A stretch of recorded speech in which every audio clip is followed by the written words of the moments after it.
아멘. 여러분, 절대 믿음 시리즈 은혜가 되십니까? 여러분, 히브리서 말씀 은혜 되십니까? 여러분 가운데 절대 믿음의 은혜가 부어지기 축복합니다. 인생 살아가는 건 믿음으로 승리할 수 있습니다. 믿음이 없이는 승리할 수 없습니다. 믿음이 있는 자만이 끝까지 갈 수 있습니다. 그 믿음, 절대 믿음 가진 자만이 주님 손에 붙들려서 주님께서 허락하신 스테이지 위에서 종횡무진 뛰어다닐 사람은요, 믿음이 없으면 안 됩니다. 무리 가운데 남아있을 수는 있습니다. 그러나 주님께서 준비하신 21세기 이 포스트 모던 시대에 주님께서 허락하신 이 스테이지 위에서, 스테이지 위에 올라가서 종횡무진 뛰어다닐 사람들은요, 주님 손에 붙들린 사람이고, 이 사람들은 절대 믿음을 가진 사람만이 주님 손에 붙들릴 수 있습니다. 사랑하는 여러분, 어차피 한 번뿐인 인생이라면 주님 손에 붙들려서 후회 없이, 미련 없이 쓰임 받을 수 있는 인생 되시길 축복합니다. 오늘 말씀은 모든 사람을 위하여 죽음을 맛본 자, 모든 사람을 위하여 죽음을 맛본 자라고 하는 제목으로 하나님 말씀 나누겠습니다. 모든 사람을 위해서 죽음을 맛본 분이 계십니다. 그분의 이름은 예수 그리스도이십니다. 그분은 사실은 죽음을 굳이 맛보지 않아도 되는 분이십니다. 모든 것을 다 갖춘 분이셨어요. 하나님과 동등됨으로 불림받는 분이셨고, 보호자에 앉아 계신 분이었습니다. 또 성경 말씀 가만히 보니까 모든 이름보다 뛰어난 이름이었고, 모든 이름이 예수님 앞에 무릎을 꿇게 되는 엄청난 권세 있는 만왕의 왕이셨습니다. 근데 그분께서 모든 사람을 위하여 죽음을 맛보시기로 결정하십니다. 죽음을 맛보시기로 결정하셨고, 하나님께서 허락하셨고 맛보시기로 결정하셨는데, 그 결정적인 사건을 위해서 예수님께서 우리의 몸을 입기 위해서 여인의 자궁 속에 10개월 동안 거하신다는 사실입니다. 저는 인카네이션, 성육신 한다는 사건, 너무너무 어메이징한 사건입니다. 하나님이신 예수님께서 인간의 몸을 입기 위해서 이 땅에 오시는 과정, 성육신 되어지는 것, 창조주이신 주님께서 피조물이 되어 가시는 과정, 절대자이신 주님께서 제한자의 인간의 모습으로 오시는 과정, 그죠? 무한자이신 주님께서 유한자의 모습으로 오시는 과정, 창조자이신 예수 그리스도께서 피조물의 형상으로 입고 오시는 과정, 이게 성육신인데, 성육신 되기 위해서 여인의 자궁 속에 10개월 동안 거하십니다. 여러분, 이것은 엄청난 사건인 것입니다.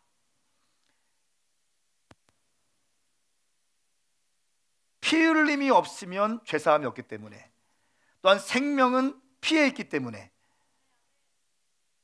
피를 흘려주셔서 모든 사람들에게 주의 보혈의 피가 흘려져서 그 모든 죄를 사하기 위해서 인간의 몸을 입으셔야만 됐고, 왜 예수님의 보혈의 피가 능력 있고 주의 보혈 능력 있는가? 예수님만이 죄가 없으신 분이기 때문에 그의 보혈의 권세가 있는 것입니다. 황성은 목사의 피는 아무런 능력이 없는 거죠. 그러므로 이만희도 안 되는 거예요. 그러므로 JMS도 안 되는 거고요, 문선명에도 안 되는 것입니다. 여러분, 이 십자가의 보혈, 오직 예수님만이 죄가 없으신 분이기 때문에, 오직 예수님만이 흠이 없으신 분이기 때문에 십자가에서 쏟으신 예수 그리스도의 보혈의 피를 우리가 받아들이고 십자가 사건을 용납하고 받아들이고 인정하기 시작할 때 우리의 모든 죄는 사함받는 것입니다. 예수님께서 이 일을 위해서 자발적으로 모든 사람을 위하여 죽음을 맛보시게 됩니다. 하늘 보좌 위에 계신 분이 죽음을 맛보신다는 거예요. 죽음을 맛보시기 위해서 대가를 지불하시지 않습니까? 고문을 당하시고 무시를 당하시고 멸시를 당하신다는 것입니다. 여러분, 히브리서 말씀은 끊임없이 예수님께 집중해요. 그래서 이 히브리서의 이 말씀 전체 시리즈 설교가 어쩌면 하나의 설교 말씀으로 아마 이어가도 전혀 문제가 없을 것입니다. 끊임없이 예수님을 얘기하는 거예요.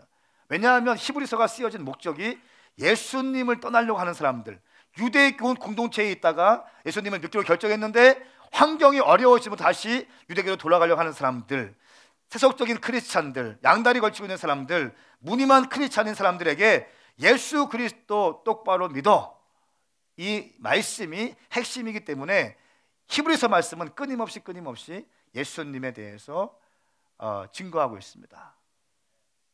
그럼 오늘 말씀, 모든 사람을 위하여 죽음을 맛본 자, 이런 제목으로 말씀을 나누겠습니다. 우리 먼저 히브리서 2장 5절부터 9절까지의 말씀을 먼저 읽겠습니다. 같이 읽겠습니다. 시작. 하나님께서는 우리가 말하는 앞으로 올 세상을 천사들에게 다스리라고 하신 것이 아닙니다. 그러나 누군가가 어디에 증언하며 말했습니다. 사람이 무엇이기에 그를 생각해 주시며 인자가 무엇이기에 그를 돌보십니까? 주께서 그를 잠시 동안 천사들보다 낮아지게 하시고 그에게 영광과 존귀의 관을 씌우셨습니다. 주께서는 만물을 그의 발 아래 복종하게 하셨습니다. 하나님께서는 만물을 그의 발 아래 복종하게 하심으로 그에게 복종하지 않은 것을 하나도 남기지 않으셨습니다. 그러나 지금은 우리가 아직 만물이 그에게 복종하는 것을 보지 못합니다. 다만 우리는 천사들보다 잠시 낮아지신 분, 곧 죽음의 고난을 통해 영광과 존귀로 관을 쓰신 예수를 바라봅니다. 이는 그분이 하나님의 은혜로 모든 사람을 위해 죽음을 맛보시려 하심입니다. 아멘. 아멘. 모든 만물을 그의 앞에 그의 아래 복종하게 하신 그 예수 그리스도의 이름의 권세가 있는데, 그 예수님의 권세, 예수님께서 천사보다 조금 낮은 모습을 잠시 취하십니다. 5절 말씀 보니까 앞으로 올 세상의 영원한 통치자이신 예수 그리스도라고 얘기하고 있습니다. 앞으로 올 세상의 영원한 통치자 예수 그리스도, 이것은 소망에 대한 표현입니다. 지금은 아니지만 언젠가 주님께서 이곳에 오셔서 영원히 왕노릇하시고 천년 왕국 기간 동안 주님께서 왕이 되셔서 모든 것을 다스리는 그때를 소망하고 있는 것입니다. 그런데 이 만왕의 왕이신 영원한 통치자이신 예수 그리스도께서 7절 말씀에 보니까 천사들보다 잠시 낮아지게 하셨다라고 말씀하고 있습니다.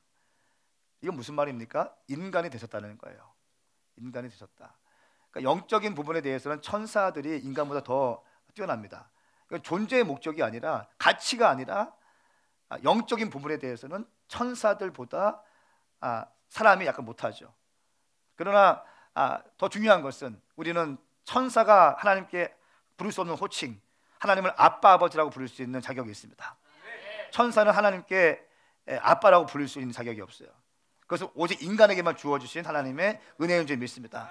그럼에도 불구하고 인간은 완전히 영적인 존재는 아니라는 거예요. 천사들만큼, 천사들보다 낮아지신 예수 그리스도, 왜냐하면 인간이 되시기 위해서. 근데 왜 인간이 되어지셨는가? 그분은 만물을 그의 발 아래 복종하게 하신 하나님의 그 하나님이신데 왜 인간의 몸을 입고 오셨는가? 라고 하는 것입니다. 그분은 사실은 모든 이름보다 뛰어나신 분이었습니다. 빌립보서 2장 9절부터 11절까지 말씀. 그러므로 하나님께서는 그를 지극히 높여 모든 이름 위에 뛰어난 이름을 주셨습니다. 이는 하늘과 땅 아래 있는 모든 사람들이 예수의 이름 앞에 무릎을 꿇게 하시고 모든 입으로 예수 그리스도를 주라 시인하게 하셔서 하나님 아버지께 영광을 돌리게 하시려는 것입니다. 지극히 높여 모든 이름 위에 뛰어난 이름 예수 그리스도, 하늘과 땅 아래 있는 모든 사람들이 예수 이름 앞에 무릎을 꿇게 하시고 모든 이름으로 예수를 주라 시인하게 하실 만큼 소중한 이름 예수 그리스도. 근데 왜 예수님께서 천사보다 낮아지셨고 인간의 몸으로 되셨는가? 여러분, 예수님은요, 늘 말씀드려요. 인간 50%, 신 50%가 아니에요. 인간 100%, 신 100%인 거예요. 완전한 인간이자 완전한 하나님이셨습니다.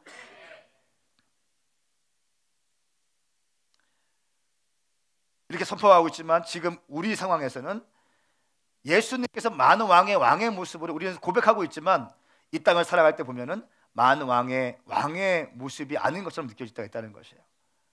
마치 이것은 느헤미야 시대에 하나님의 예루살렘 성벽이 무너지고 성문이 불타서, 이것은 무엇을 의미합니까? 하나님의 존재를 의미하는 거예요. 하나님의 존재가 무너지는 것을 의미합니다. 이스라엘 백성들에게 예루살렘 성전은요, 성벽은 어마어마한 존재, 하나님과 같은 존재였어요. 성벽이 무너지는 거예요. 이방 나라에게 무너지는 거예요. 성문이 불타기 시작하는 겁니다. 하나님이 계신 그곳이 불타기 시작하는 거예요. 마치 세상에 의해서 하나님의 왕국이 유린당하는 것처럼 느껴지기 시작하는 거예요. 그런 것과 마찬가지로 예수님께서 만왕의 왕이라고 고백하고 있지만 오늘날 우리가 볼 때에는 예수님이 만왕의 왕이 아닌 것처럼 느낄 때가 있다는 거예요. 여러분, 그러나 기억하십시오. 우리 주님께서는 무너진 예루살렘 성전과 성벽들을 사람을 세우셔서 다시 보수하시고 성문을 세우십니다. 할렐루야. 여러분, 이것을 믿으셔야 되니까요. 질문하는 거, 이걸 믿겠느냐는 거예요. 너희가 지금 말씀에는 하나님은 왕이시라고 고백되고 있고 예수님은 만왕의 왕이라고 고백되고 지고 있는데 환경은 지금 그렇지 않다는 거예요. 로마군에 의해서 예수 믿는 사람이 잡혀가고 유대인들에 의해서 예수 믿는 사람들이 돌맞아 죽게 되고, 만왕의 왕을 믿는 사람이 예수님을 믿는 사람이라면 이 모든 것들에부터 자유해야 되고 보호돼야 되는데, 그렇지 않고 로마 군병들의 사자밥이 되어지고 유대 공동체로부터 찢겨짐 당하고 있는 이 모습을 볼 때 너희가 그럼에도 불구하고 하나님을 신뢰할 수 있겠느냐는 거예요. 마치 우리가 믿는 예수님이 지금은 너무나 무기력한 모습으로 서 있는 것처럼, 아무 일도 해주지 않는 것처럼 느낄 때 너희는 그럼에도 불구하고 예수님을 신뢰할 수 있는가? 라고 하는 질문을 던지고 있는 것입니다. 우리가 어렵게 예수님을 믿었어요. 방황하다가 예수님을 믿게 되었습니다. 그러면 뭔가 돌파가 있어야 되는데, 그렇죠? 뭔가 좀 이렇게 사업에 확장이 있어야 되고 인생에 돌파가 있어야 되는데 인생이 너무 쪼들리기 시작하고 더 힘들기 시작하는 거예요. 믿음으로 헌금을 드렸으면 더 많이 축복을 주셔야 되는데 뭔가 쪼들리기 시작하는 거예요. 더 안 되기 시작하는 겁니다. 이럴 때 그럼에도 불구하고 여전히 하나님을 신뢰할 수 있겠는가? 히브리서 기자는 오늘 우리에게 말씀하고 있는 것입니다. 여러분, 이런 혼돈의 시간들을 통과할 수 있는 방법이 무엇일까요? 성경은 말씀하고 있습니다. 예수를 바라보라고 말씀하고 있습니다. 여러분, 9절 말씀 같이 읽겠습니다. 시작.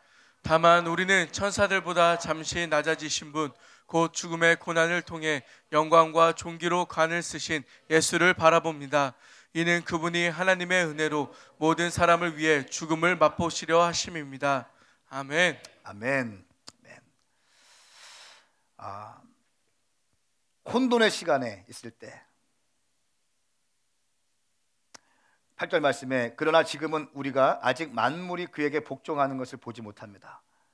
분명히 만물이 예수님 발 앞에 무릎을 꿇는다고 했고 모든 이름보다 뛰어나신 이름이라고 얘기하고 있는데, 그러나 지금은 우리가 아직 만물이 그에게 복종하는 것을 보지 못할 때 우리는 혼돈이 생기는 거예요. 성경 말씀과 현실이 괴리감이 생길 때, 갭이 있을 때 우리는 신앙이 흔들리게 됩니다. 그럴 때 어떻게 해야 되는가? 라고 하는 것입니다. 9절 말씀에 영광과 존귀로 관을 쓰신 예수를 바라봅니다.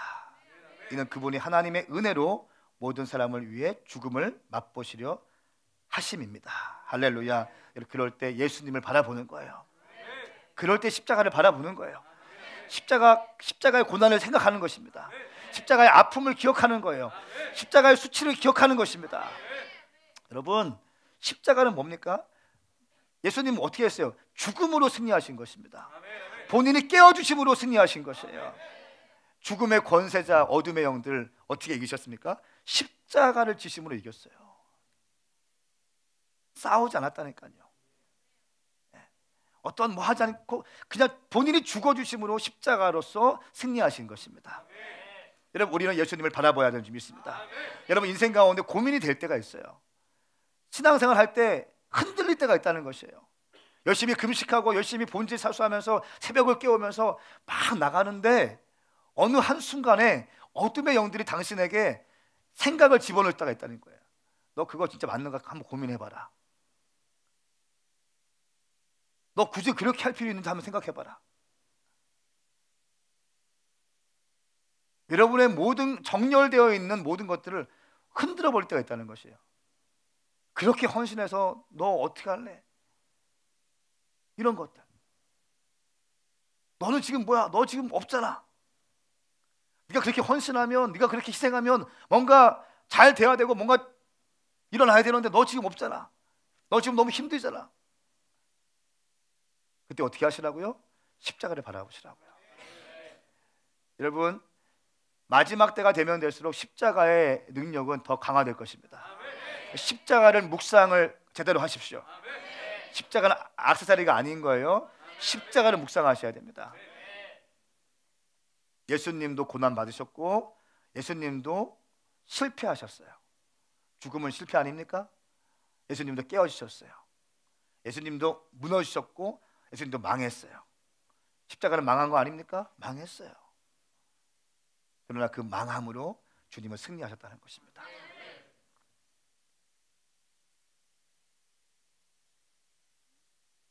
이 혼돈의 시간을 예수님을 바라봄으로 통과하시기 축복합니다.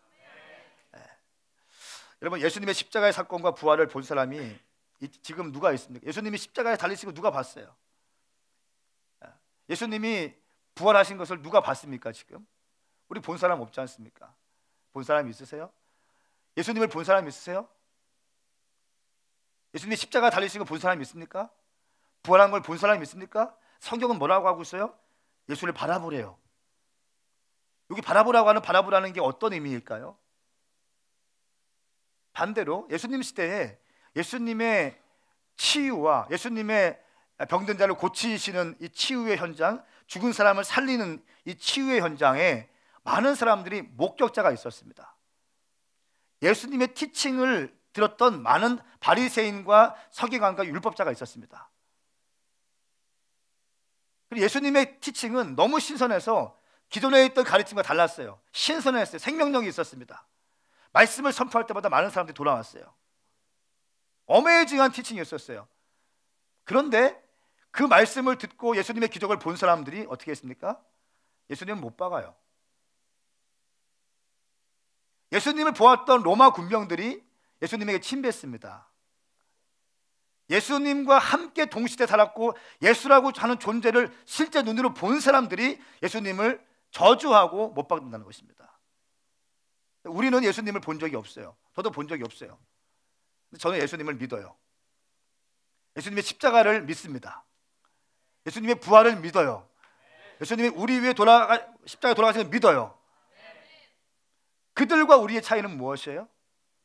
그들은 육의 눈으로 보았지만 우리는 영의 눈으로 본다는 것입니다.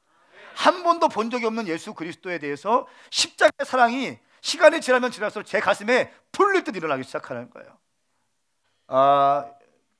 여러분, 저는 진짜를 원합니다. 저보다 제 안에 계신 성령님이 더 진짜를 원하세요. 무슨 말인지 이해가 되시면 좋겠습니다. 여러분이 목사가 되든 집사가 되든 권사가 장로가 되든 사모가 되든 뭐가 되든 간에 여러분 지금 깨어있지 않으면요, 보세요. 베드로와 예수님과의 그 친밀했던 관계를 삐죽고 들어와서 베드로에게 예수님을 배반하게 만듭니다. 예수님이 신뢰했던 가룟 유다, 재정 맡겼던 가룟 유다에게도 그 마음에 예수님을 팔려는 생각을 집어넣어서 기어이 예수님을 팔게 만들어 버려요. 예수님과 3년 동안 동거동락하면서 함께 기적을 보았고 예수님의 신선한 그 티칭 3년 반 동안 매일같이 제자양육 받았어요. 일주일에 한 번 1:1 받은 것이 아니라 매일같이 예수님과 동거동락하면서 함께 먹고 자면서 예수님의 티칭을 받았고 여러분 기름 부으심은 함께 있을 때 받는 거예요. 기름 부으심은 그냥 공부한다고 되는 것이 아니고요, 함께 붙어 있을 때 기름 부으심 받는 거거든요. 예수님과 함께 3년 동안 있으면서 기름 부음 받았던 제자들이에요. 엄청난 기름 부으심. 근데 그 기름 부으심 받은 제자들도 잠들고 있으니까, 졸고 있으니까 그 팀에 들어가서 삐집고 들어가서 어둠의 영들이 어떻게 합니까? 예수를 팔 생각을 주는 겁니다. 여러분, 저는 오메가교회 담임 목사로서 우리 교회가 깨어있는 교회 되게 축복합니다. 제가 예배하다가 말씀드리다가 말씀 선포하다가 뭔가 좀 영적으로 걸린다 그러면 저는 이렇게 계속 할 거예요.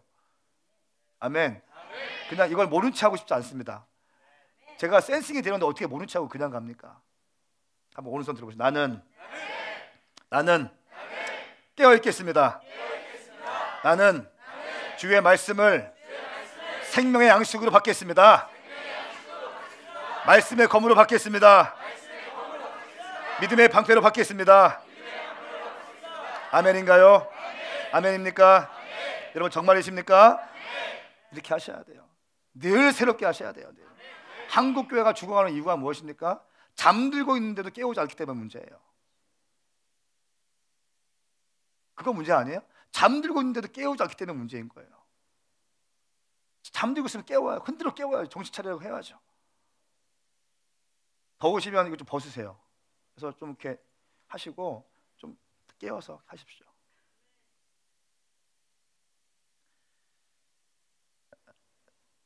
예수님께 우리가 주목해야 될 이유가 있습니다. 예수님께 우리가 주목해야 될 몇 가지 이유가 있는데, 첫 번째는 하나님께서 만물을 그의 발 아래 복종하게 하셨습니다. 우리 8절 말씀 같이 읽겠습니다. 8절 시작. 주께서는 만물을 그의 발 아래 복종하게 하셨습니다. 하나님께서는 만물을 그의 발 아래 복종하게 하심으로 그에게 복종하지 않은 것을 하나도 남기지 않으셨습니다. 그러나 지금은 우리가 아직 만물이 그에게 복종하는 것을 보지 못합니다. 아멘. 예, 하나님께서 만물을 그 예수님 발 앞에 복종하게 하셨습니다. 예수님의 이게 정체성이에요. 만왕의 왕이다. 그렇기 때문에 우리가 예수님께 주목해야 되는 것이에요. 우리가 지금 섬기고 있는 모든 왕들, 모든 시스템들은요, 여러분 그것은 진짜가 아니에요. 시간이 지나가면 다 엎어질 것들이에요. 하늘로부터 온 것만 진짜거든요. 예수님만이 진짜세요. 예수님만이 만왕의 왕이시라는 것입니다. 그러므로 우리는 늘 예수님께 주목하셔야 된다는 거예요. 여러분 교회에 오셔서 예수님께 주목하시기 축복합니다. 예수님께 주목할 수밖에 없는 상황을 만들어 드려야 돼요. 당신으로 하여금 예수님께 주목하지 못하게 만드는 것들을 용납하지 마시라는 것이에요. 이해되세요? 무슨 말인지? 예수님께 주목하지 못하게 만드는 모든 것들을 용납하지 마십시오. 아멘. 예수님께 주목하셔야 되는 이유는 예수님만이 우리의 왕이시기 때문에 그렇습니다. 두 번째는 그 만왕의 왕이신 예수님께서 사람을 위해 죽음을 맛보셨습니다. 9절 말씀에 다만 우리는 천사들보다 잠시 낮아진 분 곧 죽음의 고난을 통해 영광과 존귀로 관을 쓰신 예수를 바라봅니다. 이는 그분이 하나님의 은혜로 모든 사람을 위해 죽음을 맛보시려 하심입니다. 이 왕이신 예수님께서 우리 위해서 죽어주셨기 때문에 우리가 예수님께 주목해야 된다는 것이에요. 이 땅에 그 어떤 왕도 우리 위해, 당신 위해 죽을 사람 없습니다. 박근혜 씨가 당신 위해 안 죽습니다. 이 땅에 그 어떤 왕도요, 여러분 위해 죽을 사람 없습니다. 그러나 우리의 왕이신 예수 그리스도께서는 우리 위해, 여러분들을 위해 죽어주셨기 때문에 그렇습니다. 하늘 보좌 버리시고 이 땅에 오셔서 신이 주님을 섬기도록 우리에게 마음의 감동을 십자가에 돌아가시고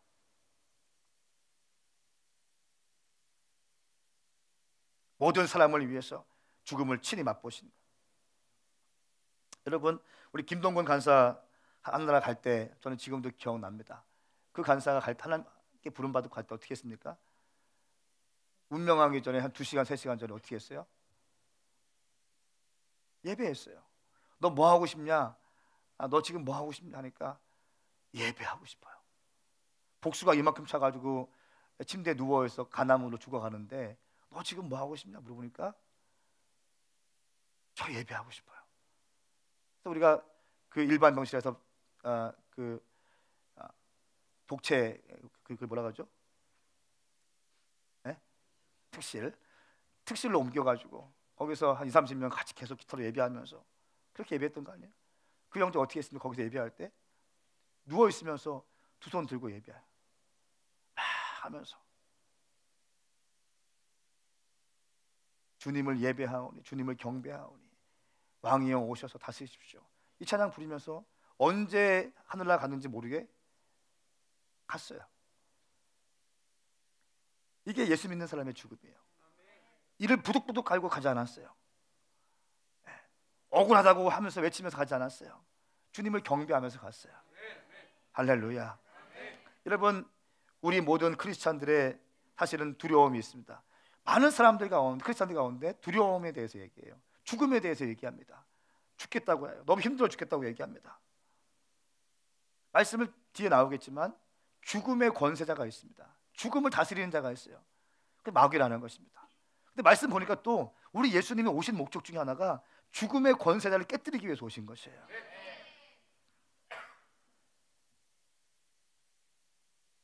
모든 사람을 위해서 죽음을 맛보신 예수 그리스도. 마태복음 26장 28절 말씀에 이것은 죄사함을 위해 많은 사람들을 위해서 흘리는 내 피, 곧 언약의 피라고 말씀하고 있습니다. 예수님이 죽은 이유가 나옵니다. 많은 사람들을 살리기 위해서, 많은 사람들을 살리기 위해서, 그리고 죄 용서함을 받고 하나님의 구원의 권속이 되기 위해서 죽어주셨습니다. 세 번째, 우리가 왜 예수님께 주목해야 되는가? 구원의 창시자인 예수가 고난을 통해서 완전하게 되었기 때문에 그렇습니다. 구원의 창시자인 예수님이 고난을 통해서 완전하게 되었기 때문에 10절 말씀에 모든 것을 만드시고 모든 것을 보존하시는 하나님께서는 많은 아들들을 영광에 이르게 하시려고 그들의 구원 창시자를 고난을 통해 완전케 하시는 것이 마땅합니다.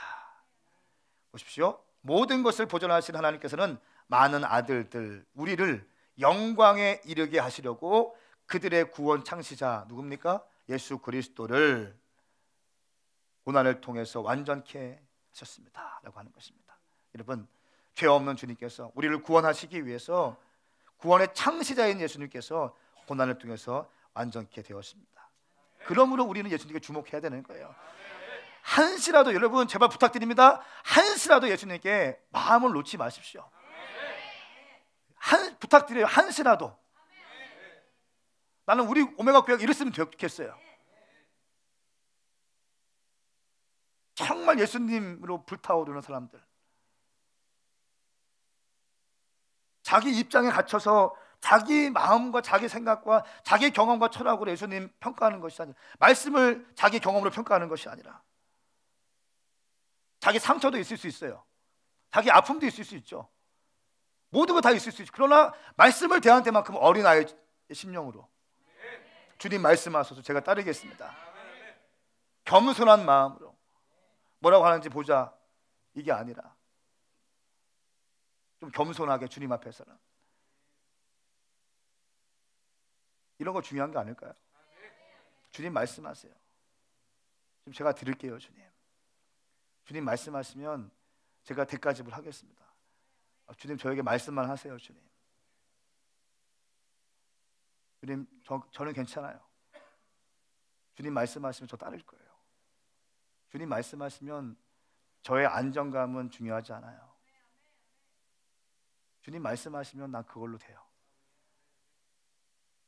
저는 주님 말씀하시면 제가 갈 거예요. 주님, 제 안정감은 나한테는 너무 힘든 거지만 이 안정감이 흔들린다 할지라도 제가 주님의 말씀보다는 안정감을 따르죠. 제가 주님 말씀을 따를 거예요. 이렇게 작정한 자 없습니까?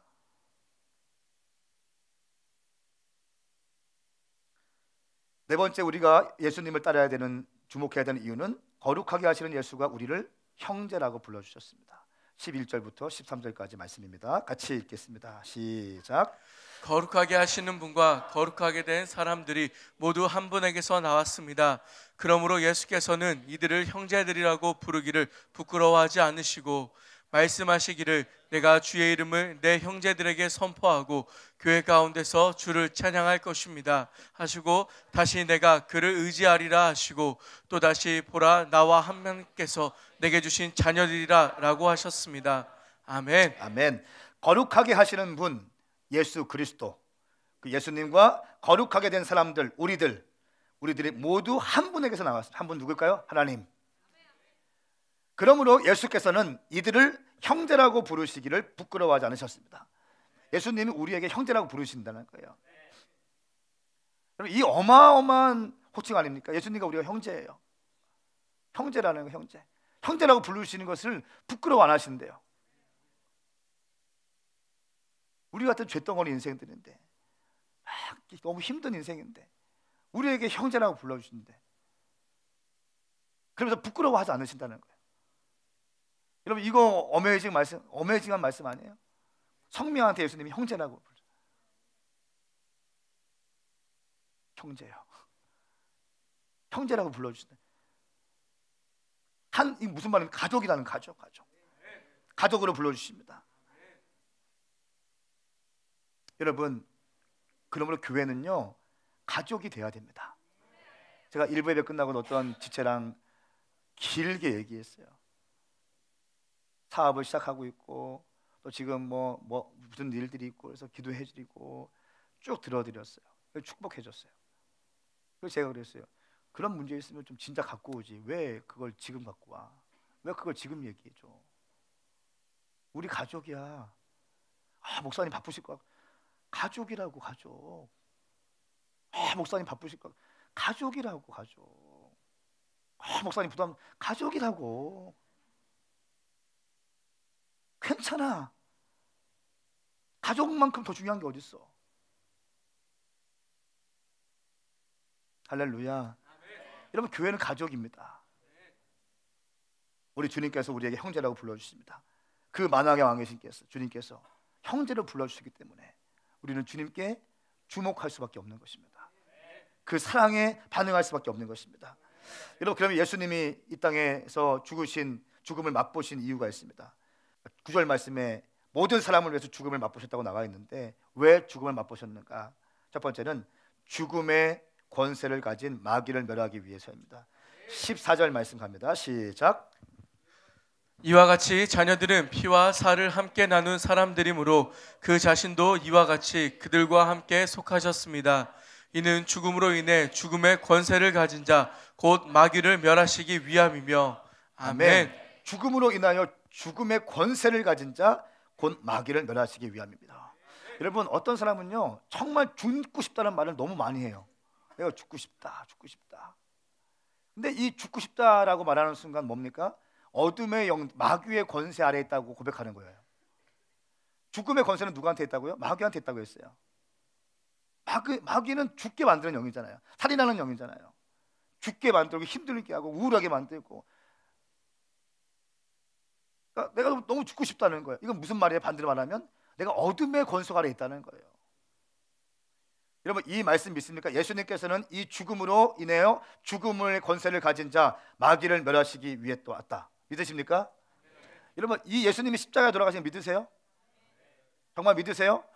3년 만에 부활하신 거 믿습니까? 다시 오실 거 믿으세요? 그거 믿으시면 이 말씀도 믿으셔야 돼요. 예수님이 오신 목적이 죽음의 권세에 마귀를 깨뜨리기 위해서 오셨다는 거예요. 우리가 예수를 믿는 순간 예수의 권세가 내 권세가 돼서 내 가운데 있는 모든 죽음의 영들과 죽고 싶은 마음들과 우울증과 불면증이 떠나갈 줄 믿습니다. 이거는 믿으면서 왜 내 삶 가운데 다가오는 죽음의 그 DNA들은 여러분 왜 제거하지 못하십니까? 예수님께서 오신 목적이 죽음의 권세를 파하기 위해서 됐다는 것이에요. 나사렛 예수님을 선포합니다. 당신 가운데 있는 모든 죽음의 영들, 모든 부정적인 영들, 부정의 영들, 우울증의 영들, 불만의 영들아, 나사렛 예수님의 이름으로 떠나갈지어다. 끊어질지어다. 끊어질지어다. 예수님은 죽음의 권세를 파하실 것입니다. 당신이 예수 믿으신다면 이길 수 있다는 것입니다. 아멘. 두 번째, 예수님께서 왜 죽음을 맛보셨는가? 죽음의 두려움에 갇혀 평생 노예로 사는 자들을 해방하기 위해서입니다. 15절 말씀 같이 읽습니다. 시작. 또한 죽음이 두려워 평생 노예로 매여 사는 사람들을 풀어주시기 위함입니다. 아멘.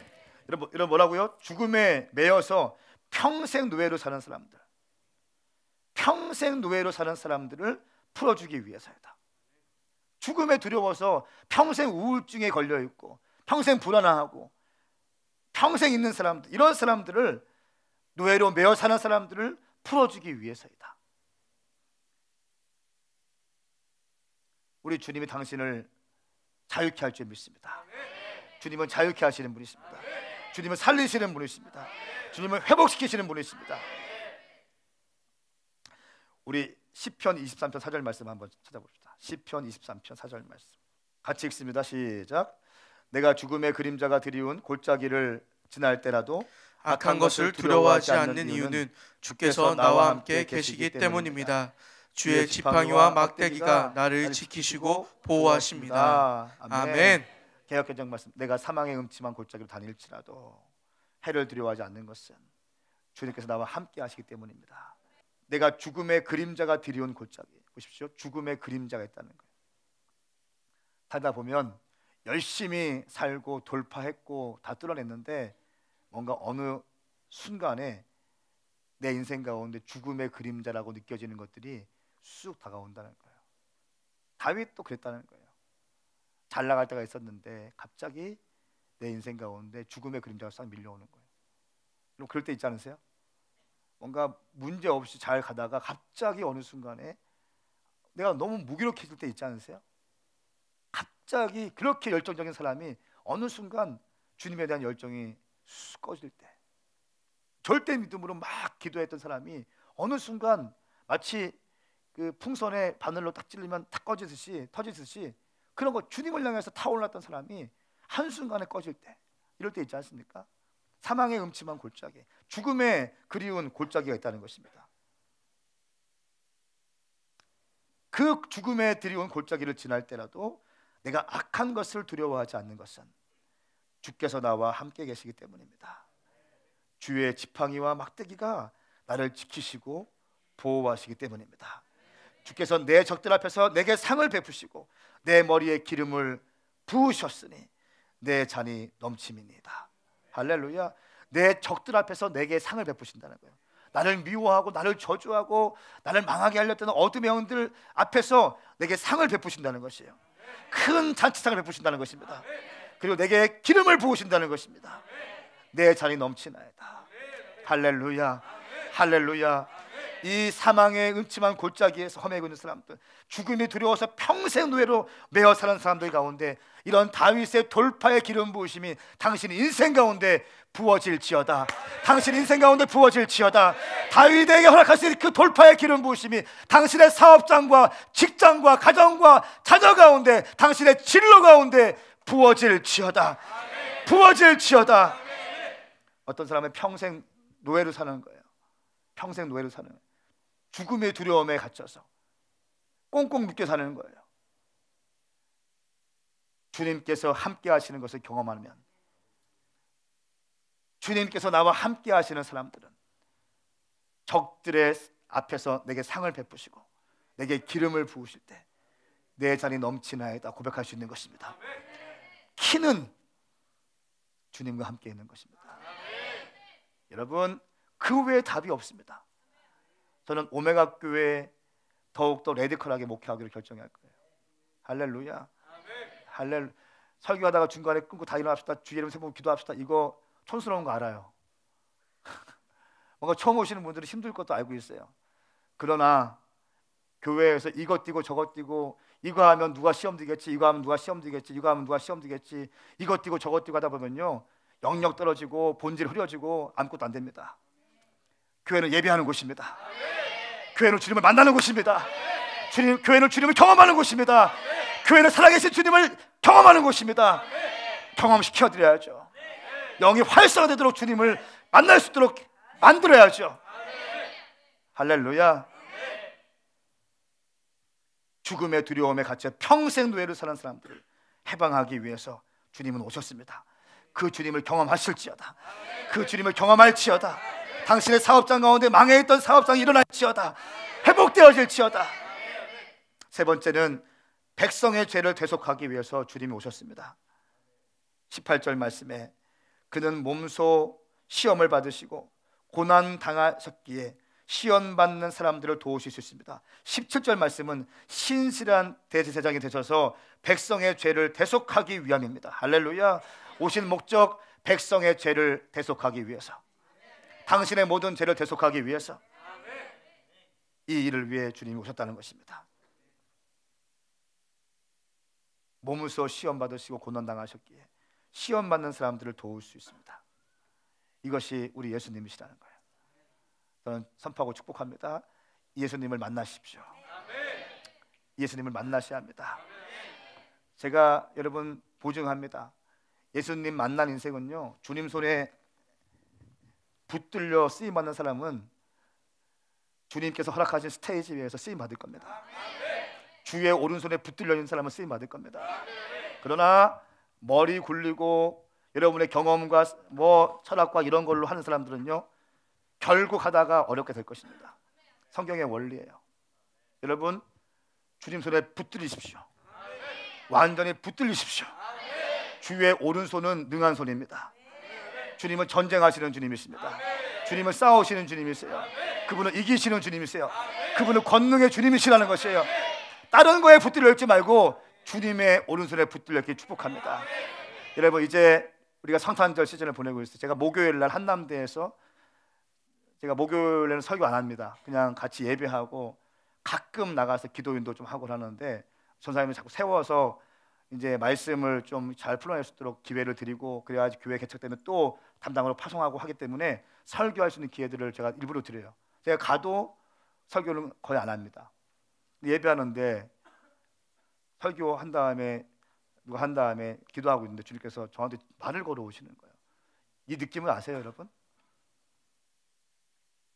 청은아, 이 성탄절 시즌이 너무 중요하다. 예, 주님 중요하죠. 그러면서 저한테 막 주시는 거예요. 그냥 이 성탄절 시즌이 어떤 거냐면, 모든 사람들을 구원하기 위해서 하나님 아버지의 전략이 집양되어 있는 시즌이라는 거예요. 하나님과 동등됨으로 받기 합당하신 주님이 그것을 동등됨으로 여기지 아니하시고 인간의 몸을 입고, 인카네이션, 성육신 하셔서 인간의 몸을 입고 이제 이 땅에 출산되어지는 너무 중요한 순간이라는 거예요. 지금 우리 교회의 교회력은 대강절입니다. 대강절, 주님을 갈망하는 대강절을 보내고 있는데, 예수님께서 이 땅에 출산되어지는 너무 중요한 시즌인데, 어둠의 영들이 예수님께서 이 땅에 출산되어지는 중요한 시즌에 모든 것들을 예수님께 집중해야 되는데, 다른 무엇인가에게 예수님에 대한 관심을 빼앗아서 그것들에게 쏠리게 만든다는 거예요. 저에게 말을 걸어오시는 게 계속. 그것 중에 대표적인 게 산타크로스라는 거예요. 여러분, 어떻게 생각하세요? 명백한 이단적인 거 아닙니까? 어떤 교회 가보면, 제가 있던 교회에서도 성탄절 할 때 산타크로스가 이거 있잖아요. 왜 인형 같은 거 큰 거 사가지고 파티할 때 가보면 산타크로스 모자 쓰고 뭐 이렇게 수염 붙이고 산타크로스 막 하잖아요. 그 어린 아이들, 유아 아이들, 키즈 아이들, 걔네들 맞이하기 위해서 산타크로스 2명이 와가지고 선물 보따리 메고 있고 막 이렇게 했어요. 생각해 보세요. 이게 말씀적인 거예요? 예수님께 하이라이트해야 될 우리의 생각들을 산타크로스로 흘려보내는 거예요.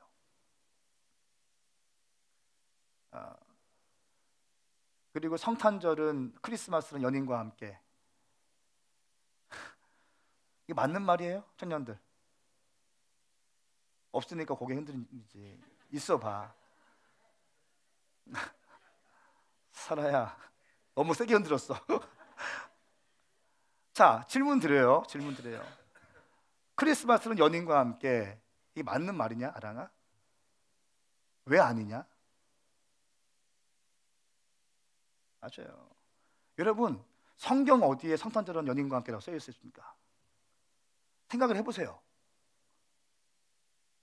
세상의 문화가, 제가 서울에 있을 때 제가 들은 정보는, 성탄절 크리스마스 되기 한 2달 전부터 홍대와 신촌과 또 강남 일대 몇 군데의 모텔이 이미 예약이 끝나요.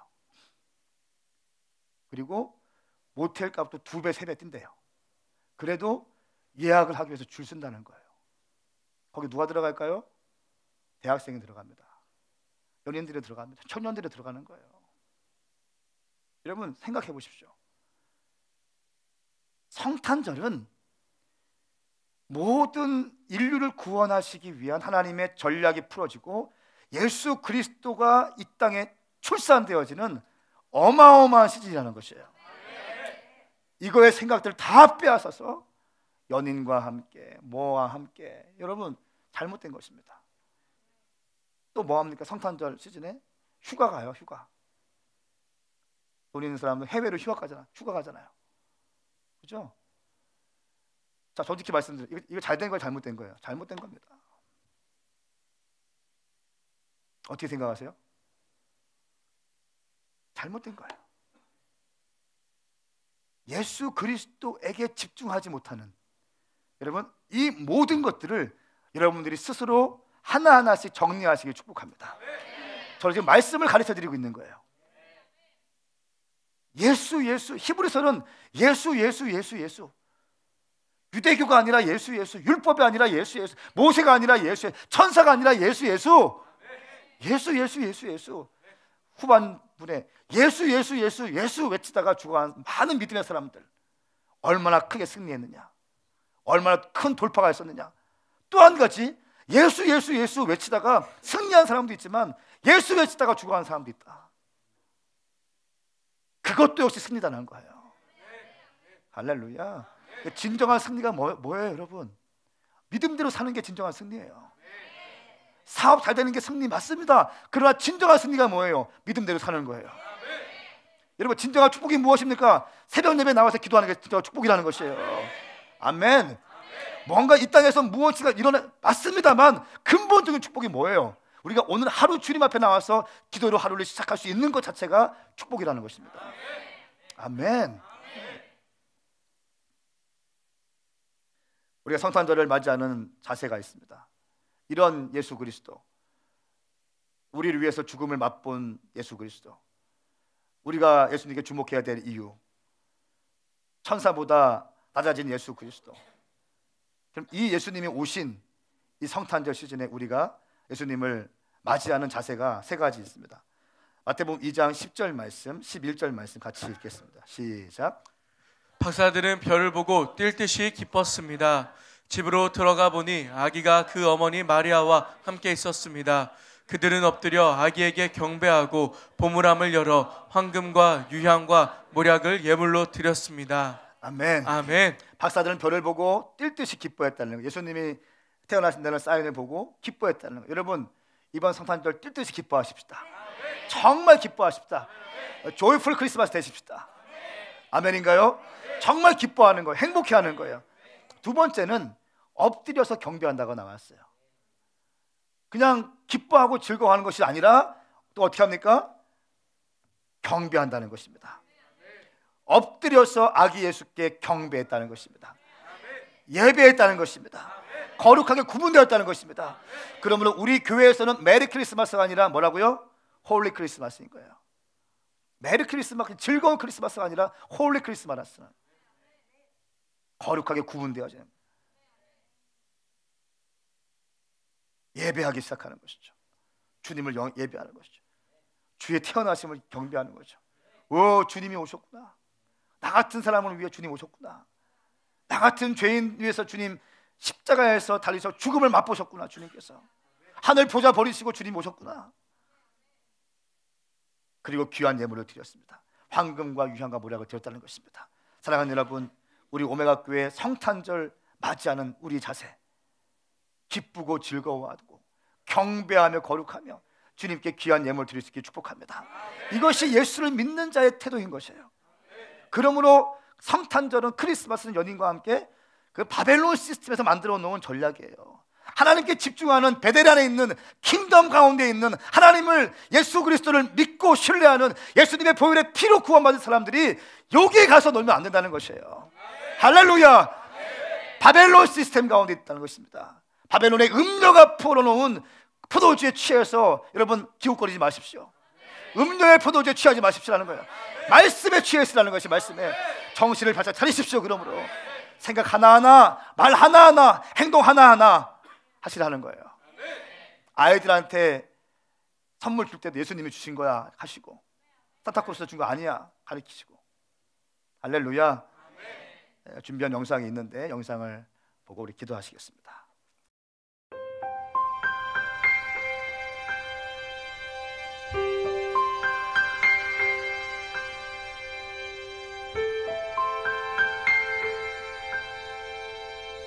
누군가는 말합니다. 크리스마스는 연인들을 위한 로맨틱한 날이라고.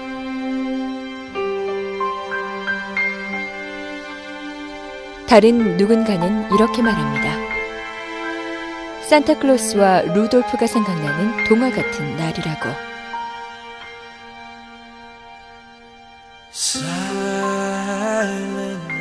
하지만 2000년 전, 진짜 성탄절의 주인공이 이 땅에 오셨습니다.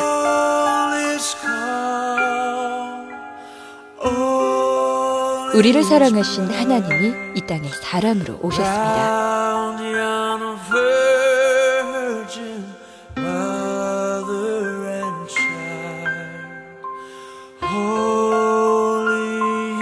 죄로 얼룩진 사람들,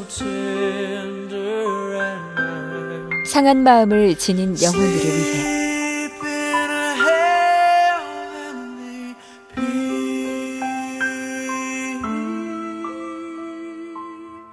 예수님께서는 십자가에서 모든 눈물과 피를 쏟으셨습니다.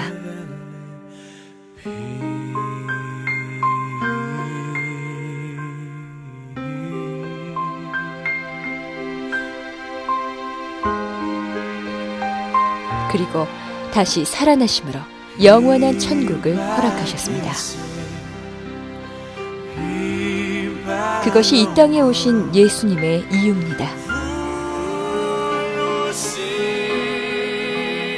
성탄절은 바로 예수님이 이 땅에 오신 그 이유를 생각하는 날입니다. 우리의 영원한 왕 예수 그리스도,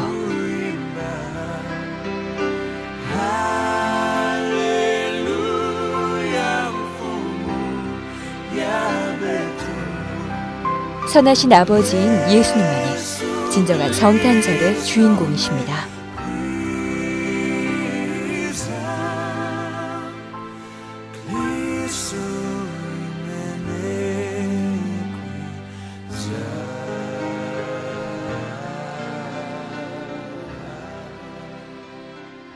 성탄절은 여러분 예수님이 여러분 인생에 중요하세요?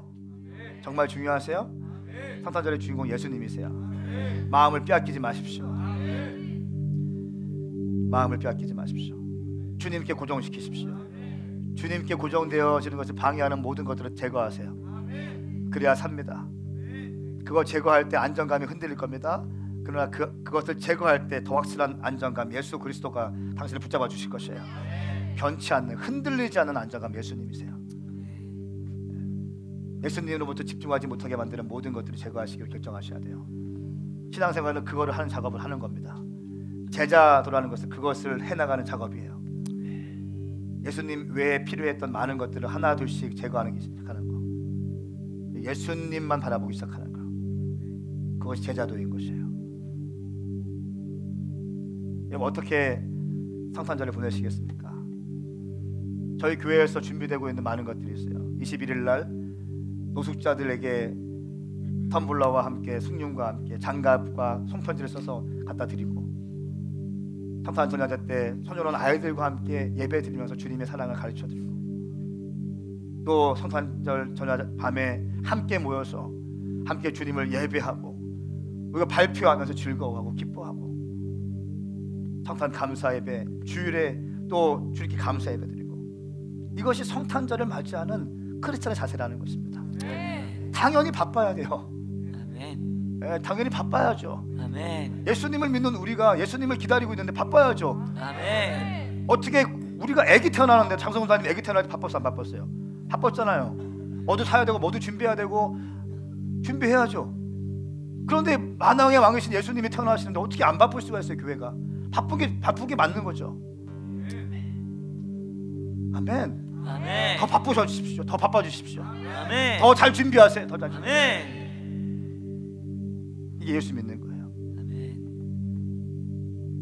이번 성탄절은 당신 생애의 최고의 성탄절로 만드십시오. 아멘. 주님께 집중되어서 드리는 성탄절, 주님을 고대하는 성탄절. 여러분 절기신앙만 딱 붙잡고 있어도요 신앙 흔들림이 없습니다. 성탄절 잘 잡고 있고요, 부활절 잘 잡고 있고요, 고난주간 잘 잡고 있고요, 성령 강림주의 성령님 사모하고요, 맥주절 딱 붙잡고 있고요, 추수감사절 딱 붙잡고 있습니다. 절기신앙만 있어도요 신앙 그렇게 흔들리지 않습니다. 우리가 신앙이 왔다 갔다 하는 이유는 절기신앙이 없어서 그런 거예요. 성탄절을 자기 마음대로 해석하고, 여러분 우리 오메가인데이 가운데 2016년 성탄절은 우리가 드릴 수 있는 최고의 헌신과 아멘. 최고의 충성과 아멘. 최고의 열정으로 아멘. 주님을 향하시길 축복합니다. 아멘. 우리 이 시간 두 손 번쩍 들고 기도할 때 거룩하신 성령님, 이번 추수감사절 만왕의 왕이신 예수님이 태어나신 날입니다. 주님, 내가 주님을 온 마음을 다해 기뻐합니다. 내가 주님을 엎드려 경배합니다. 주님, 나를 구원하시기 위해 이 땅에 오신 예수님 감사합니다. 주님만이 나의 구원자이십니다. 주님만이 나의 최고의 가치이십니다. 아멘. 주님, 나의 삶을 주님께 들려드립니다. 아멘. 나의 삶을 주님께 올려드립니다. 아멘. 주님, 받아주시옵소서. 아멘. 우리 시간 주의 이름 삼아 부르고 기도합시다. 주여!